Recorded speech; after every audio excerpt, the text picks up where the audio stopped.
Olá, tudo bem? Bem-vindo. Ó, histórias que não vendem, três. São 7 vídeos, tá bom?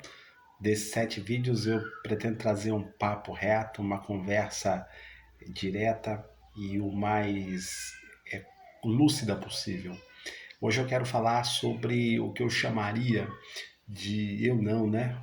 Ao professor Silvio Almeida, que fala nesses termos, ao professor Denis de Oliveira, que fala nesses termos, a própria Angela Davis também toca nesses termos, que é o racismo estrutural. Já ouviu falar do racismo estrutural? Para a gente não ficar divagando, né, para a gente não ficar achando o que é o racismo estrutural, eu vou trazer o exemplo concreto aqui do tema que nos traz aqui hoje para conversar com você, que é o concurso de admissão à carreira de diplomata. E eu escolhi o racismo estrutural como uma história que não vende, porque o concurso de admissão à carreira de diplomata vende a história da meritocracia. Ou seja, se você estudar bastante, e se por estudar bastante você entender, se você consumir bastante no mercado do CACD, você, com muito esforço, pode ser diplomata. Essa é a história que as empresas vendem, essa história que os aprovados vendem, ou seja, depende de você se esforçar e claro, né, se você puder ter a ajuda dos pais, da família, herança, dinheiro e outras cositas mais, você tem mais chance ainda, não é mesmo? Ou seja, você só não vai passar se você desistir. E eu queria discordar um pouco dessa visão. E o intuito de discordar dela é porque ele tem um caráter pedagógico. E vocês estão falando aqui com alguém que dá aula para o CACD, que tem uma formação das ciências humanas, eu sou cientista social de formação, então eu lido, também sou negro, né? Lido com essas questões na perspectiva do ativismo negro, dos movimentos sociais negros.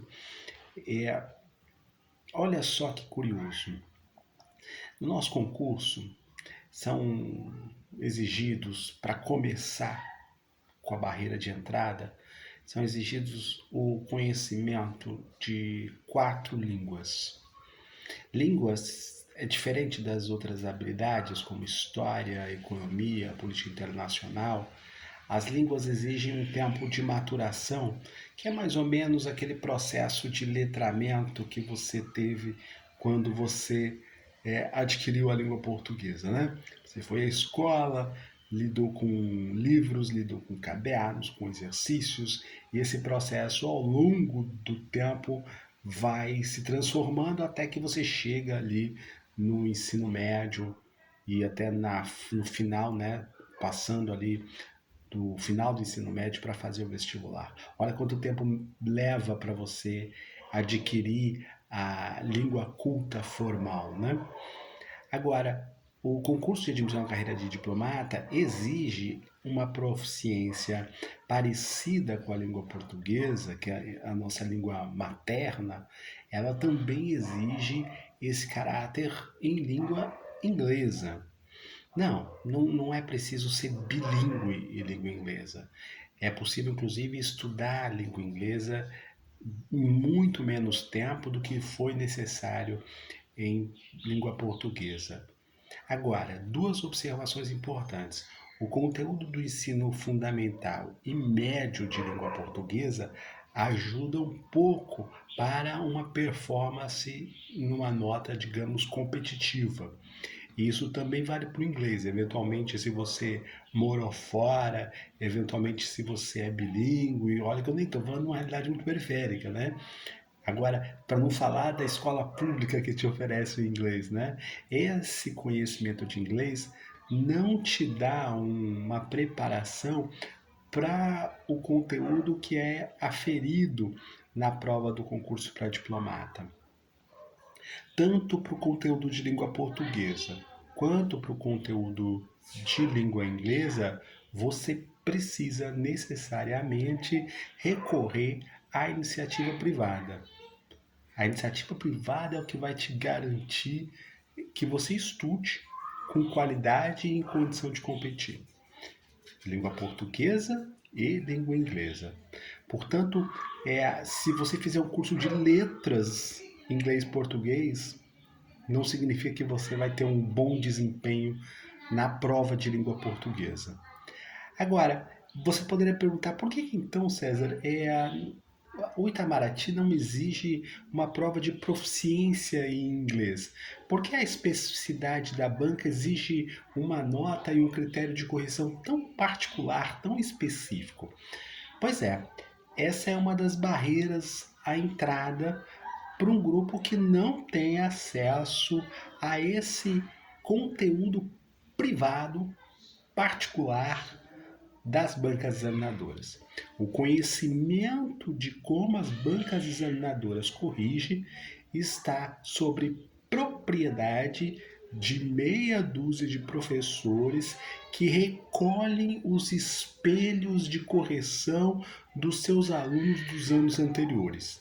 E a partir desse banco de dados, desses espelhos de correção, é possível aferir, afinal de contas, o que a banca espera de você e eventualmente transformar isso num curso para vender para você. Portanto, você precisa recorrer ao mercado, à iniciativa privada, para ser servidor público, ser mais do que servidor público, né, que nos outros concursos você também seria, mas aqui é para ser representante da República Federativa do Brasil. Você já parou para pensar que para ser representante da política da República Federativa do Brasil, você precisa necessariamente recorrer ao setor privado? Ou seja, quem vai recorrer ao setor privado tem renda ou tem patrimônio. Necessariamente. Repare, eu estou falando de língua portuguesa e de língua inglesa. Eu não estou nem falando do francês e espanhol ainda. Só língua portuguesa e língua inglesa. Então eu preciso de renda ou de patrimônio para transformar em renda, eventualmente, e pagar os cursos, né? Pagar os cursos e também pagar o tempo que eu invisto de aprendizado. Você pode ampliar a necessidade da língua portuguesa e da língua inglesa para as outras disciplinas, geografia, economia, política internacional. Você não tem na rede pública uma oferta necessária para você ser representante da República Federativa do Brasil. Necessariamente é preciso recorrer necessariamente, hein? Essa palavra é importante, é necessário você recorrer à iniciativa privada. E aí, vamos supor que você de fato fez uma poupança. Bem, essa poupança significa que você deslocou recursos de um setor e estocou esses recursos. Claro, diferente é o caso de quem recebe herança. Mas se você for descendente de escravos ou de negros escravizados, você não recebeu herança. Ou seja, se configura o racismo estrutural na medida que o Estado brasileiro seleciona os seus representantes a partir dos esforços colhidos no setor privado, necessariamente no setor privado. César, mas eu fiz uma poupança, eu sou preto, fiz uma poupança, recolhi esse dinheiro, não fiquei viajando muito, não separei muito, posso juntar esse dinheiro para passar no concurso? Pode. Inclusive, existe a Bolsa de Ação Afirmativa, é importante fazer justiça ao Itamaraty, que é pioneiro no programa de ação afirmativa, com uma bolsa ainda que insuficiente, mas uma bolsa no valor de R$30 mil para você ir ao setor privado. Muito bem. Como se não bastasse, ficou clara essa barreira estrutural de quem não tem patrimônio, de quem não tem renda? Ficou claro, né? Então, se você é descendente de escravo, já era. Já era no sentido, você vai precisar fazer outro tipo de poupança. Adicionemos essa realidade às duas matérias de línguas da terceira fase. Me refiro à língua espanhola e me refiro à língua francesa. Vamos supor que tivéssemos no setor público um curso de português e de inglês, curso de espanhol. Vamos supor que você recorresse às universidades federais e fizesse graduações de geografia, de economia, de história, de inglês, de português, enfim, e levasse lá seus 30 anos para terminar todas essas graduações. Você não vai estar pronto para a prova, porque a prova exige, afere conhecimentos mais específicos. Você precisa lidar não com conhecimento geográfico, por exemplo, mas com conhecimento da banca examinadora de geografia. São coisas diferentes. Então você não vai precisar lidar com conhecimento historiográfico, mas com conhecimento historiográfico da banca examinadora de história. No caso de espanhol e no caso de francês, os negros têm uma dificuldade maior. É claro, ainda que ele tivesse a aptidão da língua portuguesa e da língua inglesa, das outras matérias, enfim, que eles vissem no serviço público, olha, uma possibilidade de utilizar a língua inglesa que ele fez com tanto esforço, ou que ele estudou porque gostava muito. Não bastasse a língua inglesa como segunda língua, ele precisa de uma terceira língua, o espanhol. Não bastasse o espanhol, ele precisa também do francês. Para quem conhece a especificidade do francês e do espanhol, sabe que eu não estou falando de línguas triviais. Estou falando de línguas muito mais complexas, inclusive, que a própria língua inglesa. Agora me responda, em 2023, qual é a necessidade relacionada ao desempenho das funções de se cobrar 4 línguas para o ingresso na carreira de diplomata? Por que a carreira de diplomata não é vista como um redutor de desigualdade?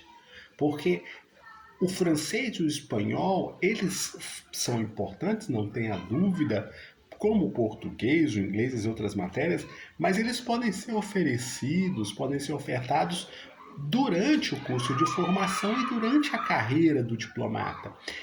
Hoje em dia, essas línguas elas são verdadeiras barreiras à entrada de uma população que não dispõe de recursos para chegar ao setor privado. Aliás, mais do que recursos, se você vai aos conteúdos, vou ficar só no inglês aqui. Se você vai aos conteúdos da prova de língua inglesa, sobretudo da prova de inglês onde eles fazem a grande peneira, vamos dizer assim, né? A grande peneira não está na terceira fase, a grande peneira está na segunda fase. Nessa prova de inglês, que é a parte da segunda fase, se você pega o vocabulário exigido na redação, por exemplo, cristianismo do século XVI, como a gente viu há pouco tempo atrás, é um vocabulário que seleciona no marcador de discurso o perfil de diplomata que vai ter condição de entrar. Se você sabe espanhol por conta das literaturas marxistas que você resolveu estudar espanhol, muito pouco provavelmente você vai conseguir usar esse vocabulário na prova de espanhol da terceira fase. Porque tem um vocabulário que não é o vocabulário que vai cair na sua prova. Por mais que a literatura marxista seja uma literatura que responde a boa parte da realidade social que a gente vive hoje, sobretudo num país como o nosso, de capitalismo periférico. Então, temos dois desafios aí, né? Só recorre ao setor privado quem tem patrimônio e renda, e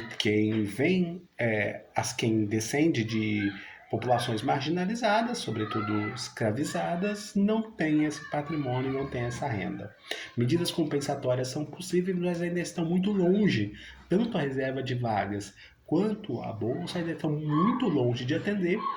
Basta você olhar para as fotos das notas, para as fotos oficiais das turmas do Instituto Rio Branco que se formam desde 2002. Os negros que aparecem ainda são objetos de muita controvérsia, para não falar dos indícios de corrupção. Bem, racismo estrutural foi o tema de hoje. Espero te ver no vídeo 4. Grande abraço.